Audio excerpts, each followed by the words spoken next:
এই জামানাতে মসজিদ হয়েছে পাকা, ইমান হয়ে গেছে কাঁচা। আগে যার জামানায় মসজিদ ছিল পাকা, ইমান মসজিদ ছিল কাঁচা, ইমান ছিল পাকা। হযরত উমর একাই মসজিদে নববীতে শুইয়াছেন, কোনো বডিগার্ড নাই। লেপে ডানলোপের গদিতে শুয়ে আছেন, বালুর ওপরে শুয়ে আছেন, চুপ করে, বালিশ নাই, মাথার ওপরে হাতটা দিয়ে আরাম করছেন। আর কয়েকজন সৈন্যকে পাঠিয়েছে জেরুজালেম, যাও সেখানে কালেমা শাহাদাতের দাওয়াত দাও।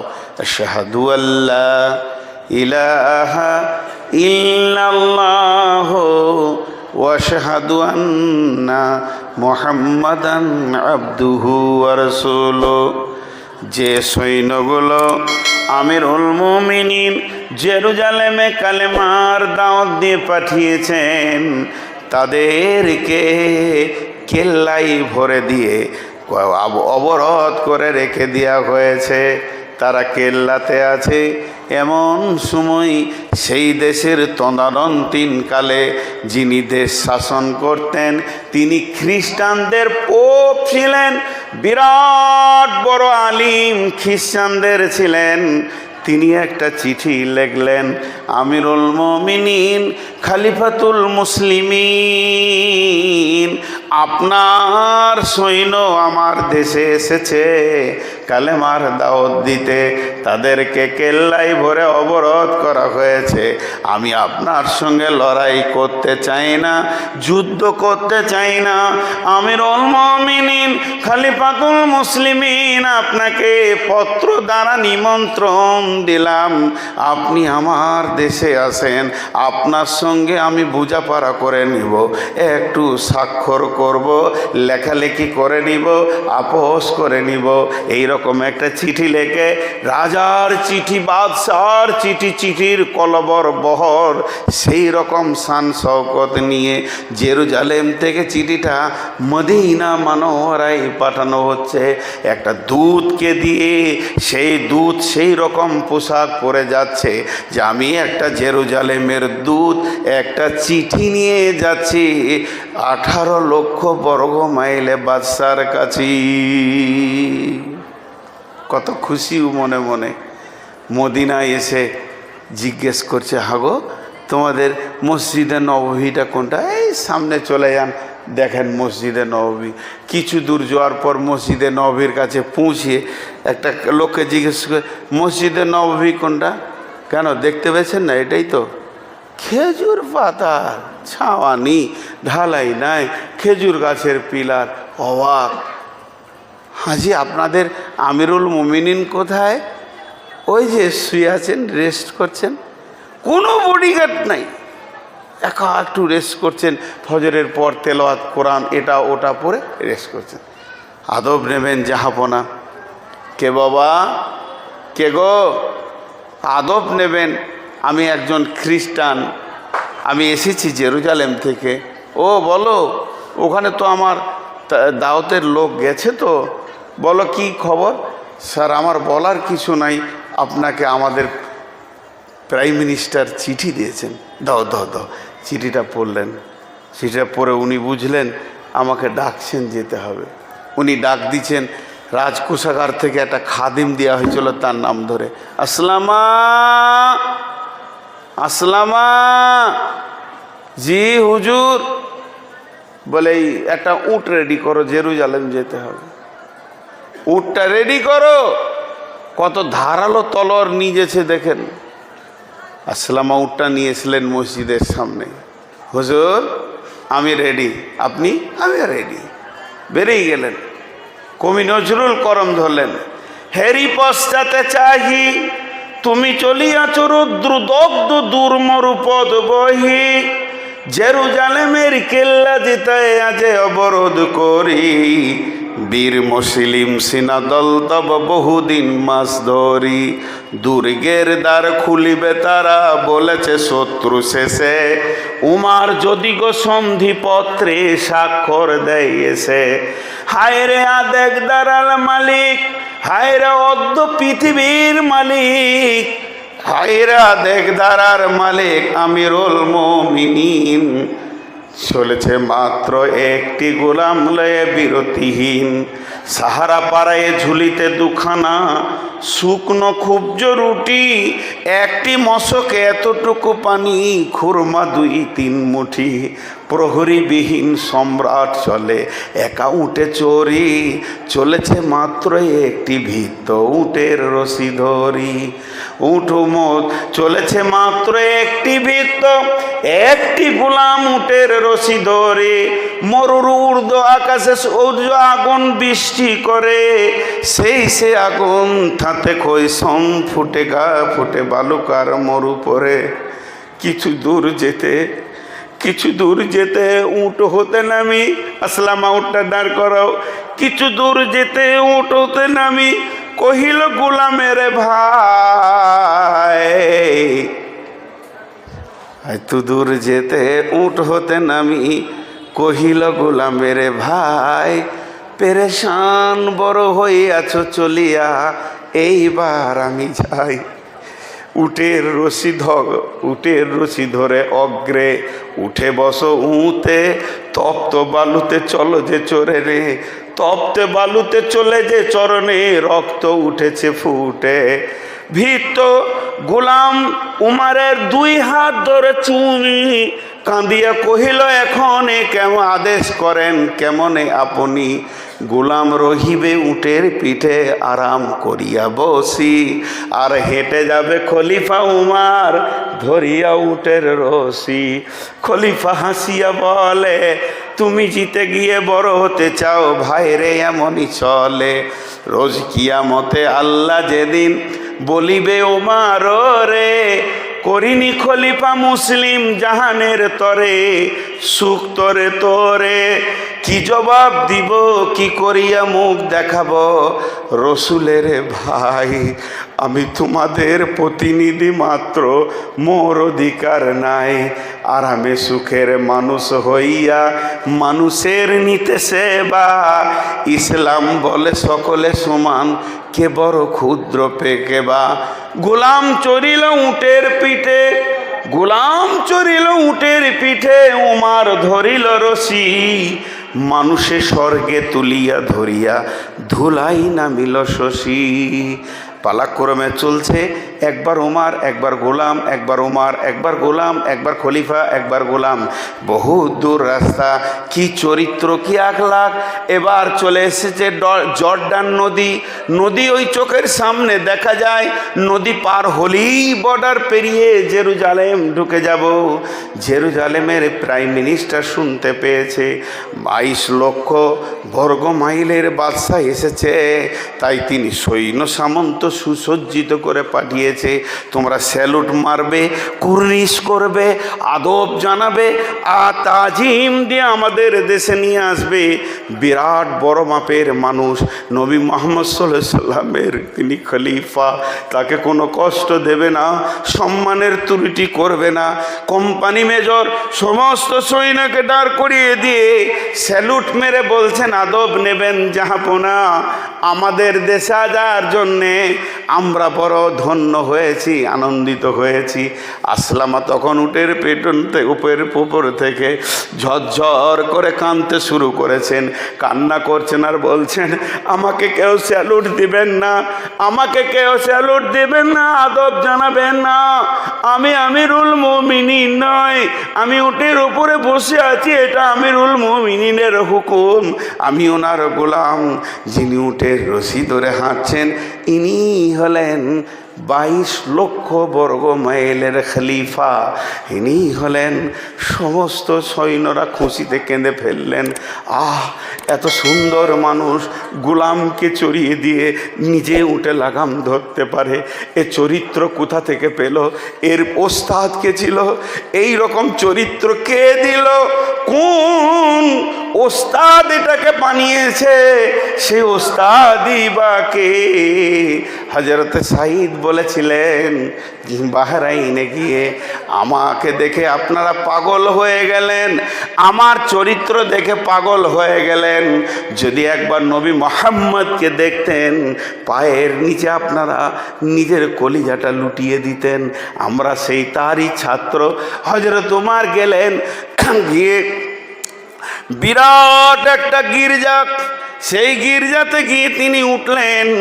গির্জাতে ওঠার পর সমস্ত কথা চলছে চলছে চলছে চলছে চলতে চলতে হযরত ওমর বলে ফেলেন, ভাই বন্ধু, হে আমার বন্ধু, যিনি আপনি আমাকে দাওয়াত দিয়েছেন,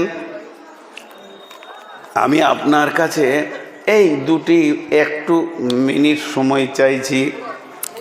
উনি বললেন, কেন? তিনি বলছেন, আমি একটু যাব গির্জার বাইরে গিয়ে ওই ফাঁকা ময়দানে 2 রাকাত কসরের নামাজটা পড়ে আসব। গির্জার পাদ্রী বললেন, আমাদের গির্জাটা পবিত্র, এখানেই এক পাশে 2 রাকাত নামাজ পড়লেন। হযরত ওমর বললেন, না না না না, আমি যদি গির্জাতে নামাজটা পড়ে নিই, আমি অপবিত্র বলছি না, আমি পড়ব না। তার কারণটা বলি, আমার সৈন্যরা মনে করবে উমার এখানে নামাজ পড়ে ইশারা করে দিল গির্জাটাকে এবার মসজিদ বানাবে। ইসলাম নহে কো ধর্ম, নহে যে আল্লাহর বিধান। ইসলাম নহে কো ধর্ম, নহে যে আল্লাহর বিধান, নাই রসুলের ফরমান। ইসলাম নহে যে ধর্ম, নহে আল্লাহর বিধান, নহে রসুলের ফরমান। করো ভেঙে গির্জারে আর মন্দিরে মসজিদে মুসলমান। এটা কোনো দিন হতে পারে না, আমি সামাল দিতে পারবো না। তাহলে জেনে নেন, এখানে যে বাচ্চা ছেলেটা আছে, যে জীবনে মাদ্রাসা যায়নি, মূর্খ মানুষ বসে আছে, উইও একটা কথা জানে, জোর করে কারো জায়গাকে দখল করে মসজিদ বানানো যাবে না, হবে না। মন্দির তো দূরের কথা, গির্জা তো দূরের কথা, যদি মসজিদের পাশে কোনো হাজির জায়গা থাকে 5 ওয়াক্ত নামাজি, সে দিচ্ছে না, গাঁওয়ালা যদি জোর করে নেয় নামাজ হবে না। এটা পৃথিবীর সমস্ত বাচ্চা মুসলমানও জানে। আর এরা বলছে ভারতবর্ষে 1000খানা মসজিদের নিচে মন্দির লোকানো আছে, যেগুলো ভেঙে করেছে মোগলরা। ফালতু কথা সবাই জানে। মুসলমানের জায়গাতে জোর করলে হবে না, তো এটা কি করে হবে? এটা যখনই বলে দিলেন হযরত ওমর, আমি বাইরে গিয়ে নামাজ পড়ি, তাহলে আমার সৈন্যরা ভাববে এখনও আলোচনা চলছে, কমপ্লিট হয়নি। যখনই 2টি চরিত্র দিল, 2খানা তালোয়ার যখন পড়ে গেল, একটা তো গোলামকে নিয়ে আসছে উটের ওপরে, এটা তো রই রই রই রই রই রই কাণ্ড চলে গেল জেরুজালেমে। আর এইটা যখন শুনে নিল, না, আর একটা চরিত্র শুনেন, ও হলো 18 লক্ষ বর্গ মাইলের বাদশা, আর জেরুজালেমটা এইটুকুন ছোট ছোট ছোট দেশের বাদশা। কিন্তু অত বড় বাদশা ছোট বাদশার কাছে সময় চাইছে, ইজাজাত লিচে, হুকুম লিচে, আমাকে টাইম দেন, নামাজটা পড়ে আসি। তো জানছে বড় বাদশা, ও নিজে পড়বে, নিজে চলবে, আমার কাছে কি ছুটি নেবে? এখন যদি ডোনাল্ড ট্রাম্প আছে ভারতে, তাহলে মুদি ওর পেছনে পেছনে ঘুরবে, সোনার ডিম পারবে নাকি? কিন্তু তা তো নয়। আল্লাহর নবী বলেছেন, যে দেশে তুমি যাবে ওই দেশের আমিরকে আমির মনে করো। উমার সেইটাই করেছে। আমি জেরুজালেম এসেছি, আমার রসুলের ফরমান, এই দেশের আমির আমার আমির, ওর হুকুমের বাইরে যাব না। সময় চেয়েছেন, এই 3টা আদর্শ, 3টে চরিত্র যখন এক জায়গায় হয়ে গেল, পাদ্রী বলছে, হুজুর আপনার হাতটা আমার দিকে বাড়িয়ে দেন। হযরত ওমর হাতটা বাড়িয়ে দিলেন। সকলে জোরে বলেন। পাদ্রী হাতটা ধরে বলছে, আশহাদু আল্লাহ, বলেন আশহাদু আল্লাহ ইলাহা ইল্লাল্লাহু ওয়া আশহাদু আন্না মুহাম্মাদান আবদুহু ওয়া রাসূলুহু।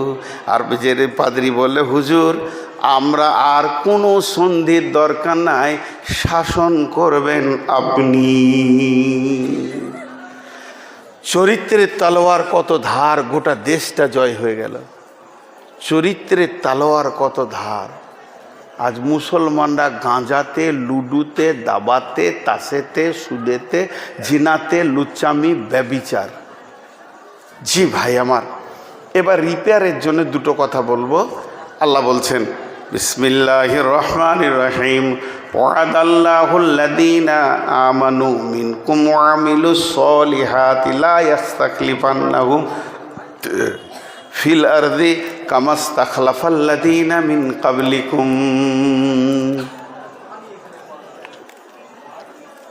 যতগুলো লোক আছেন মা বোনেরা কথা বলতে শুরু করে দিয়েছে। হ্যাঁ, কথা না বলে মেয়ে মানুষই লয়। হ্যাঁ, কথা না বলে মেয়ে মানুষই লয়। রাজা বলেছে কেউ যদি মিথ্যা কথা বলিস তাহলে 1 লাখ টাকা দিব। একজন এসে বলছে হুজুর তাল গাছে নারকেল হয়েছে, বলছে হতেই পারে, এটা মিথ্যা লয়, আল্লাহ দিতেই পারে। বলছে আলুর চাষ করেছে আর মানে পটল হয়ে গেছে, বলছে হতেই পারে। মানে মিথ্যা কথা বলে টাকা নিতে চাইছে, মিথ্যাতে প্রাইজ পাওয়া যাবে। একজন দৌড়ে এসে বলছে হুজুর আমি দেখলাম 2টা মেয়ে চুপ করে বসে আছে। বলছে এইটাই মিথ্যা।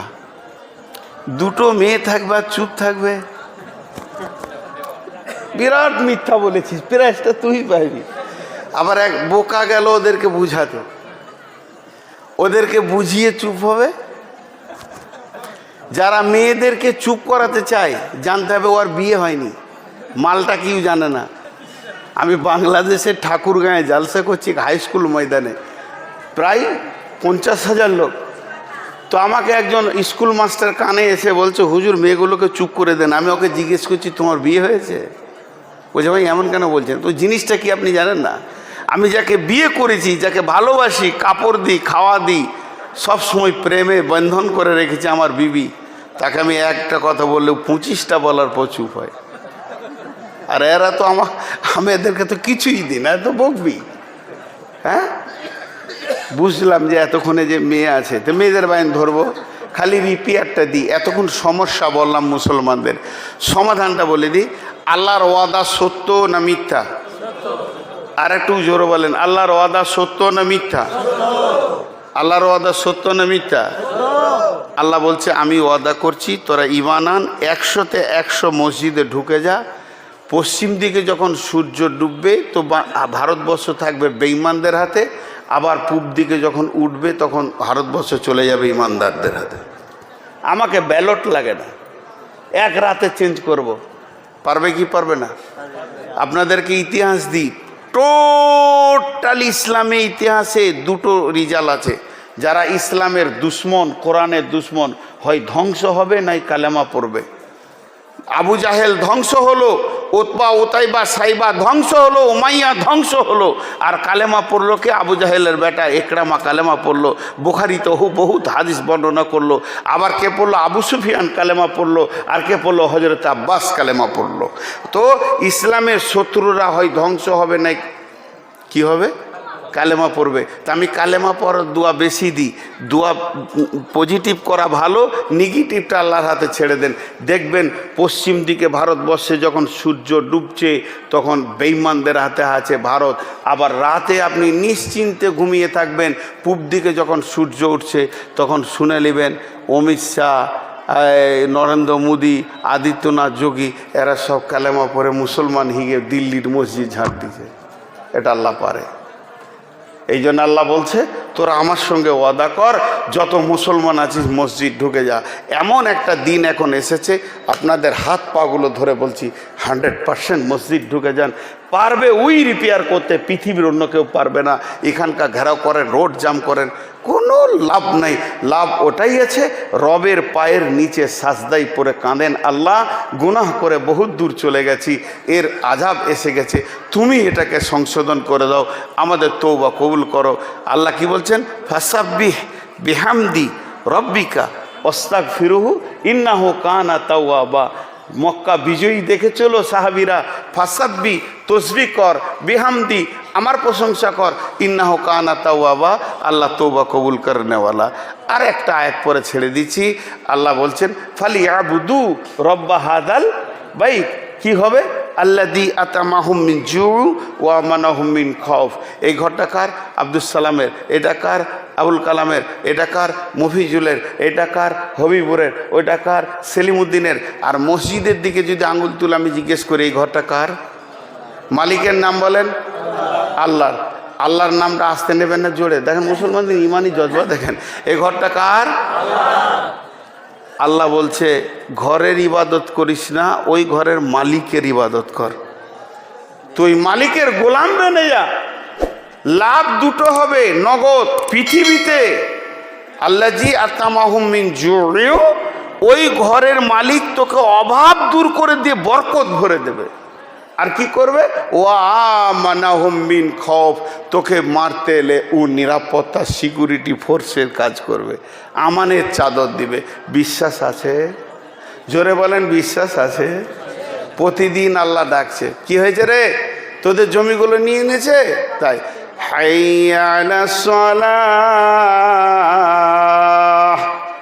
হাইয়া আলাল ফালাহ, আয় নামাজে আয়, তোদের যত সমস্যা আছে আমার কাছে নিয়ে আয়। কিন্তু ওখানে যাব না, হাই রোড ঘেরে দিব। আল্লাহ বলছে পারবি না, কারণ আমি তোর গোলাম। আচ্ছা, এনাকে চিনছি না, নতুন মানুষ, উদাহরণ দিচ্ছি। ওনার বাড়ির রাস্তার ওই পাশে, আমার বাড়ির রাস্তার এই পাশে। আমি একটা 50,000 টাকা দিয়ে ভালো বিদেশি কুকুরে নিয়েছি। আমার দেখা দেখি ও আবার 70,000 টাকা দিয়ে নিয়ে এসছে। আমি কুকুরটাকে 2বার গোসল করছি, উনি 3বার গোসল করাচ্ছে। আমি শ্যাম্পু মাখাচ্ছি, উনি আবার সাবান মাখাচ্ছে। দুজনা জিদা দিদি চলে। কুকুরটাকে ভালোবাসি, কুকুরটাকে খেতে দিই, উনিও ভালোবাসেন, খেতে দেন, চিকিৎসা করেন, ভালো জায়গায় শুতে দেয়। কত ভালোবাসি, অনেক মহব্বত করি কুকুরটাকে। কিন্তু কুকুরটা করলে ওর কুকুর উনি ভালোবাসেন, আমার কুকুর আমি ভালোবাসি। কিন্তু খুব ঝড় উঠেছে, কুকুরগুলো দৌড়তে দৌড়তে খালি একটা ভুল করেছে, ওর কুকুরটা আমার ঘরে ঢুকে গেছে, আমার কুকুরটা ওর ঘরে ঢুকে গেছে। এবার বলেন রুটি পাবে না লাঠি পাবে? বলেন লাঠি পাবে। এত দামি কুকুর, এত সম্মানী কুকুর, খালি দরজা ভুল করেছে তো রুটির পরিবর্তে লাঠি হয়ে গেল। তা আমরা হলাম আল্লাহর কুকুর, আল্লাহর গোলাম। দৌড়ে দৌড়ে দৌড়ে দৌড়ে মসজিদে ঢুকবো, মসজিদ বার করে পঞ্চায়েতে ঢুকেছি, লাঠি শুরু হয়ে গেছে। যার গোলাম তার কাছে গেল না, আল্লাহর ঘরে এর হাজিরি যত না দেয় তার থেকে বেশি পার্টি অফিসে বসে আছে। বসে আছে তো মনে হচ্ছে বান্দা যেন ক্ষুধার দরবারে বসে আছে। দিন রাত ওখানেই চিল্লাচিল্লি লাফালাফি। আল্লাহ বলছে শুনেলে, রাস্তা ভুল করেছিস, দরজা ভুল করেছিস, তোদের কপালে লাঠি ছাড়া রুটি জুটবে না। রুটি যে দিবে তার ঘরের দরজাটা তোর ভুল হয়ে গেছে। অনেকগুলো কথা বললাম, এখন শেষ কথাটা বলে দিই। জাগো মুসলিম জাগো। তো জোরে আবার সঙ্গে ইনশাআল্লাহ বলেন, এই ভারতের মাটিকে মুসলমান আবার শাসন করবে ইনশাআল্লাহ। আল্লাহ আমাদের মালকে ফিরিয়ে দেবেন ইনশাআল্লাহ। আল্লাহর মালে হাত দিয়েছে আব্রাহা বাদশার শাস্তি ওদের হবে ইনশাআল্লাহ। তা আমরা দোয়া করব, সমস্ত বেঈমানদেরকে ঈমান দিয়ে আল্লাহ তুমি আমাদের দলভুক্ত ভাই করে দাও, আমিন বলেন। আর তোমার কলমে যদি তাদের ঈমান না থাকে ধ্বংস করে দাও, আমিন বলেন। মা বোনেরা, এখন যে আয়াত পড়েছি আপনাদের সামনে, জিনিস কিছু যুক্তি থাকবে এখানে যেগুলো আপনারা ভাববেন, খুব ভাবতে হবে। বিসমিল্লাহির রহমানির রহিম। ইয়া আইয়ুহান নাসু উবুদু রাব্বাকুমুল্লাযী খালাকাকুম মিন নাফসিন ওয়াহিদাতিন ওয়া খালাকা মিনহা যাওজাহা ওয়া বাসসা মিনহুমা রিজালান কাসীরান ওয়ান নিসাআ ওয়াত্তাকুল্লাহাল্লাযী তাসাআলুনা বিহি ওয়াল আরহাম ইন্নাল্লাহা কানা আলাইকুম রাকিবা। অনেক বড় ঘটনা ভাই। আপনাদের বিরক্ত লাগছে নাকি? ওকে না বলা লেগে রয়েছে নাকি? হ্যাঁ, সত্যপীর দেখেন, সত্যপীর ভাইরে, আমার জায়গায় যদি আপনি থাকতেন তাহলে বুঝতেন সারা রাত কাকে বলে। হ্যাঁ, তো আদম আলাইহিস সালামকে আল্লাহ জান্নাতে বানিয়েছেন। 8টা জান্নাতের মধ্যে জান্নাতুল ফেরদাউসে বানিয়েছেন, আরে আপার লেভেলের জান্নাত। আর জান্নাতুল ফেরদাউসের ছাদটা হচ্ছে আরশুর রহমান, কত দামি জায়গায় বানানো হলো। আর আদমকে আল্লাহ হাত দিয়ে বানিয়েছেন, এই ব্যাখ্যা দিকে যাচ্ছি না, হয়ে গেল আদম। অনেক কথা আছে, ও কথার দিকে আর আমি ঢুকছি না। মা বোনেরা, আমি মাঝে একবার আপনাদেরকে এলান করছি, কান করে শোনেন। বিশেষ করে আপনাদের কথাই শুরু করেছি, কমিটির লোক খালি বলছে অনেক মা বোন এসেছে, আসলে তা কী হলো? আমার জন্য তো একটা ডিমও আনেনি, তো ওগুলো শুনে আমার লাভ কী আছে? তো তারপরও আজকের জন্য আমি আপনাদের বাপ, আপনারা আমার বেটি, আর না হয় আমি আপনাদের ছেলে, আপনারা আমার মা। তো মাদেরকে বলছি আপনারা একটু কান করে শুনেন, অনেক গভীর তত্ত্ববহুল কথা হবে ইনশাআল্লাহ, মেয়েদের কথাই বেশি বলবো।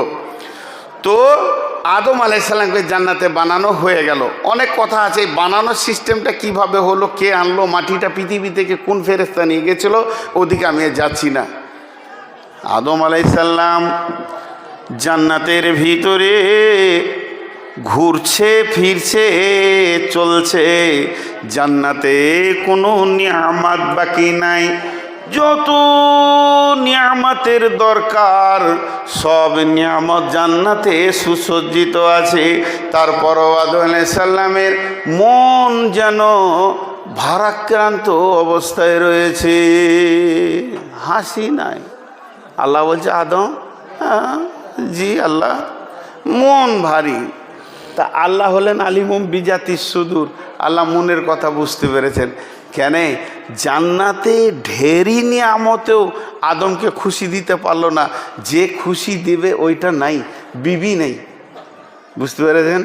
তাহলে আজকে একটা জিনিস পেয়ে গেলেন, জান্নাতের আপার লেভেলের নিয়ামত যাকে সিরিয়াল নম্বর 1-এ দেওয়া যাবে সেটা হলো আল্লাহ। আল্লাহর মতো নিয়ামত আর নাই। আর তারপরে পরে বিবি, বিবি হলো জান্নাতের নিয়ামত। তো যখন আল্লাহ বলছে ঠিক আছে তোকে হাসাবো, তোকে খুশি করে দেবো আমি, হযরতে আদম শুয়ে আছেন। এবার আদমের বিবিকে বানানো হচ্ছে কোথা থেকে? বাম পাসলি হাড্ডি থেকে। আর কেন? ওই হাড্ডির সাথে আর কি লাগিয়েছে? আত্মা সম্পৃক্ত থেকে বানা হচ্ছে, আত্মা জগতে বানানো হচ্ছে, আত্মা সম্পৃক্ত থেকে বানানো হচ্ছে। আত্মা একবার এখানে 2 মিনিট কথা বলতে হয়, একটা হলো দেহ, একটা হলো আত্মা, একটা হলো দেহ, একটা হলো আত্মা। আপনারা নূর মোহাম্মদকে এখনো দেখতে পাননি, পেয়েছেন? কই কাগজ দেখি, ইস্তারা কি আছে? ইস্তারা আছে না? নূর মোহাম্মদ বর্ধমানি লিখেছে, ও দিয়েছে কত সুন্দর করে, প্রধান বক্তা হিসেবে উপস্থিত থাকিবেন, না পারলে আসিবে না, ঝড় বৃষ্টি হলে ঘুরে পালিয়ে যাবে, নূর মোহাম্মদ বর্ধমানি। নূর মোহাম্মদকে দেখতে পেয়েছেন? আরে হ্যাঁ না বলে না? আপনাদের কি কথা বলতে এত কষ্ট হয় নাকি? দেখতে পাননি। আমার আত্মার নাম নূর মোহাম্মদ, আমার দেহের নাম নূর মোহাম্মদ নয়। আমার আত্মার নাম নূর মোহাম্মদ, দেহের নাম এটা নয়। এখনো যদি আমি এখানে গাড়ি অ্যাক্সিডেন্ট হয় আর 40 জন যদি একসাথে মারা যায় আর আমার লাশটা যদি থাকে, তা আপনারাই বলবেন এটা নূর মোহাম্মদের লাশ, না বলবেন নূর মোহাম্মদ? আমার মেয়ে কাঁদছে, আব্বা নাই, আপনি বলছেন মা কাঁদিও না, তোমার আব্বা তো শুয়ে আছে, বলছে না যে আমার আব্বা সে আর নাই। এর অনেক কথা আছে।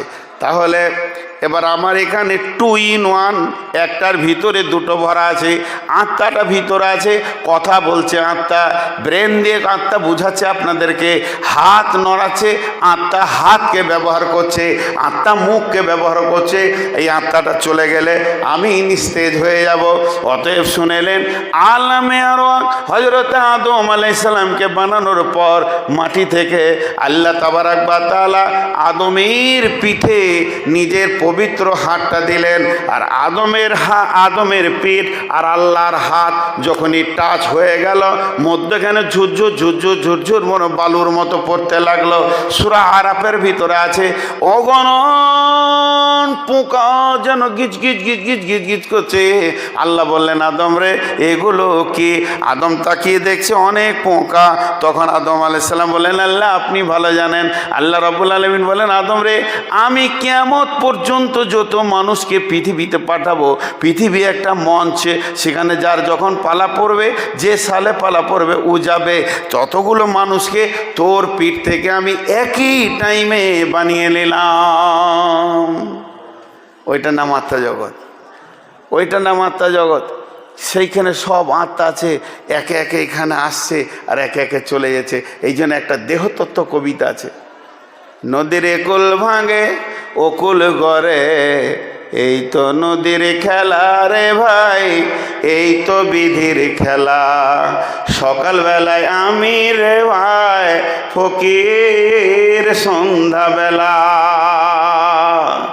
নদীর কুল ভাঙে অকুল গড়ে, এই তো নদীর খেলা রে ভাই, এই তো বিধির খেলা। সকালবেলায় আমি রে ভাই ফকির সন্ধ্যাবেলা। মনরে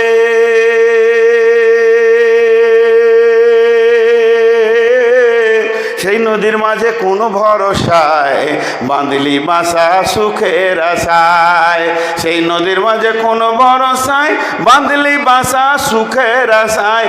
যখন ধরলো বাঙন পেলি না তুই পারে যাবার ভেলা, এই তো নদীর খেলা রে ভাই, এই তো বিধির খেলা।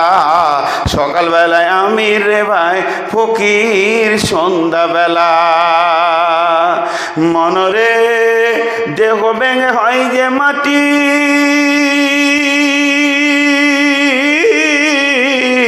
দেহ ভেঙে হয় যে মাটি, মাটিতে হয় দেহ। যে কুমারে গড়ল দেহ তার খোঁজ লিলি না কেহ। রাতে রাজা সাজে নাট মহলে, দিনে ভিক্ষা মেঘে পথে চলে, শেষে গোরস্থানে গিয়া দেখি সবই মাটির ঢেলা। এই তো নদীর খেলা রে ভাই, এই তো বিধির খেলা। সকালবেলায় আমি রে ভাই ফকির সন্ধ্যাবেলা। কখন তুমি হও উদাসী, সাহান সারো বেশি, আবার দেখি হও কয়েদি লইয়া কাফন ভেসে। আসা যাওয়ার ভালা রে ভাই জুয়ার ভাটার খেলা, এই তো নদীর খেলা রে ভাই, এই তো বিধির খেলা। সকালবেলায় আমি রে ভাই ফকির সন্ধ্যাবেলা। তাহলে আত্মা তো দেহ তৈরি হয় মায়ের পেটে, তাহলে একটা হলো দেহ, একটা হলো আত্মা। এটা নিয়ে অনেক কথা আছে, ওদিকে আমি যাচ্ছি না, মহিলাদের কথা বলবে। তা আল্লাহ বলছেন তোর বিবিটাকে আমি বানালাম বামপাসলি হাড্ডি থেকে, আত্মা সম্পৃক্ত আত্মীয় তোর বিবি। মারবে নাকি? মারবে নাকি? আপনারা উঠবে না কেউ? মহিলা আন্দোলন শুরু হয়ে গেল।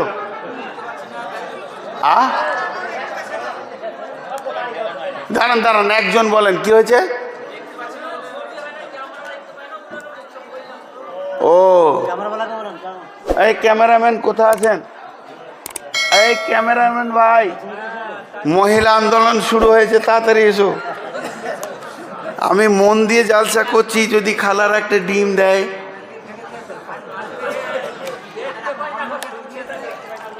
খালারে বেটাকে দেখে আর লাভ নাই, শুনে নিলেই হবে। এবার মরণ পালা পড়েছে খালা, শুনো। ওই ক্যামেরাম্যানকে ডাকা হলো, গেছে? আচ্ছা, তো আল্লাহ কি বলছেন ধ্যান দেন। আল্লাহ বলছেন ইয়া আইয়ুহান নাসু তাকু রাব্বাকুমুল্লাযী খালাকাকুম মিন নাফসিন ওয়াহিদাতিন ওয়া খালাকা মিনহা যাওজাহা। হে পৃথিবীর মানুষ, ওই আল্লাহকে ভয় করো যে আল্লাহ তোমার আত্মা সম্পৃক্ত থেকে তোমার আত্মীয় বিবিকে বানিয়েছে। এখানে যতগুলো মানুষের বিয়ে হয়েছে, যাদের বাকি আছে, সবাই শুনেলেন বিবি কোথা থেকে আসছে? আত্মা থেকে। দেহকে আলাদা রাখেন, আত্মাকে আলাদা রাখেন। আত্মার সঙ্গে বিবির সম্পর্ক একটা হলো। দিলাম আপনাদেরকে আর একটা দিই। সুবহানাল্লাহ। খাওয়ার ওখানে আওয়াজ হয়েছে কেন জানেন? যারা খেতে বসেছে ওরা মনে মনে করছে যে সব থেকে জালসা এইটাই তো।